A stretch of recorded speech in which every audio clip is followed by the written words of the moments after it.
much well established. Right, moving now into the roundhouse. And we have a wild boar. Boar skin, and over here a red deer skin. Oh, that looks gorgeous. Is that nice and soft? Surprisingly, it's quite coarse on the outside, probably coarser than the wild boar. Really? If you touch the wild boar, it's actually quite soft. A bit I mean, the leather's quite soft, isn't it? both very nice to eat. Oh, I love wild boar, Oh, yes. yes. Sorry, sunshine, but yes. Yeah.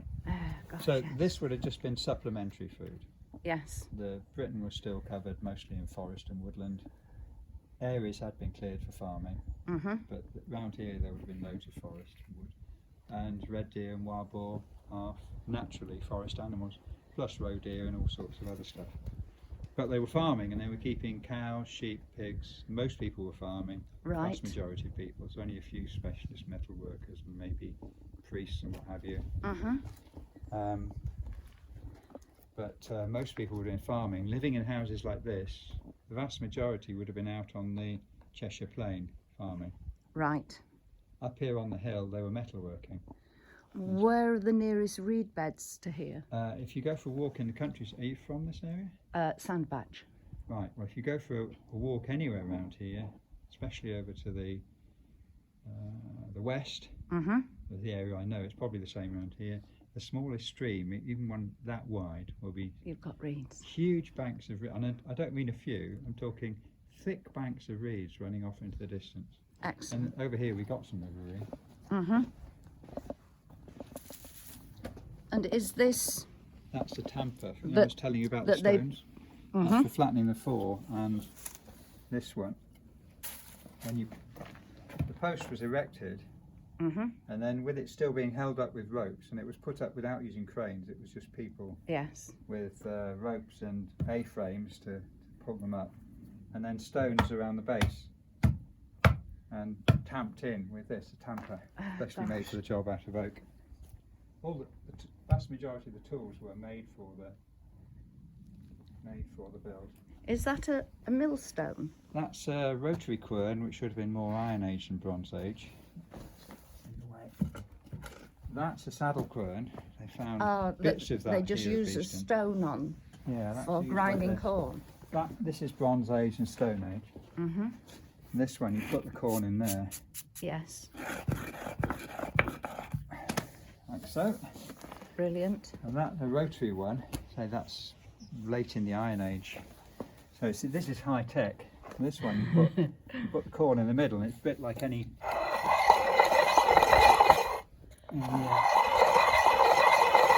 The flour comes out the side.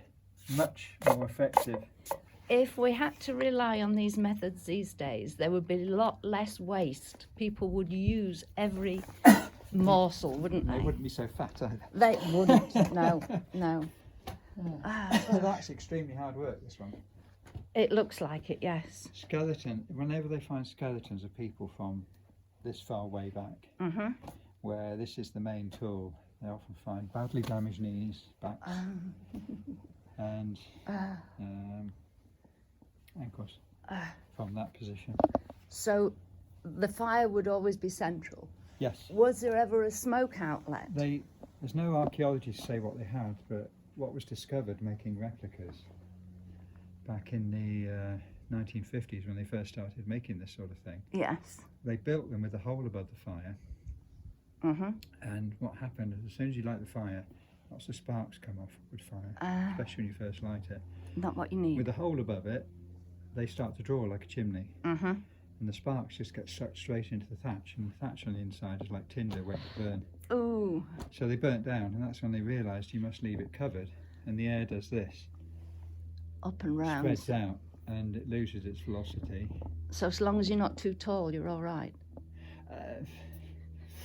It's smoky, but the thatch is porous to smoke.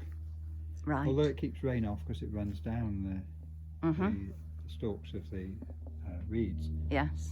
The smoke goes out through the sides, and if you stand outside and look at the roof, the whole roof seems to be gently smoking. So the smoke does get out. Down here, it's not too bad, but you wouldn't want to spend too long in it yourself.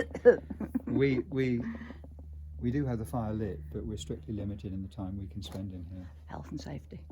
people were living in black houses in Scotland, they called them, Northwestern Isles, Shetland, Orkney, until the 1950s. Single story cross with thatched roofs, probably heather thatch, Even. heather hatch, with open fires in the middle of the room, no chimneys. 1950s. So it's not that far back. And medieval times people had them. The barriers around the fire that you see, they're modern. To keep They're the modern, door yes. open. The back door is modern as well. That's in as a fire exit. Fire, yes. When we have school children here, certain building regs have to be met. Yes. When this was designed, it's a design that had to be approved. It is a replica of a prehistoric building, but Yes. if you're going to let the public in, You've got to be careful. so yeah, it's been well built, and it was the build was directed by a professional who makes his living doing this sort of thing, Luke Quinter. So these are some of the tools that would be used. Yes, we haven't got on display the metal tools. They're locked away, and the Yes. other volunteer sadly has got keys like that, can't open up. No problem. But some of these tools down here, like this wooden mallet, that's been made from Oh gosh, oak, yes. and that is really heavy. And What's that's a this? thatching biddle. Was this for the roofing for That's for putting the the roof, the thatched roof. These tools are still used today, and that's a thatching needle. Yeah. You have a layer of thatch is laid on the battens around the roof, thick layer of thatch, and then somebody on the inside threads string through it Yes. using the rope. Goes right through. Somebody on the outside pulls it through, turns it round, threads it back in, and then if you look up here, can you see where it's tied? Yes. Yes. Brilliant. A little hold a minute. I will say thank you, Bob, and let you get on. I'll just carry on round and then get on.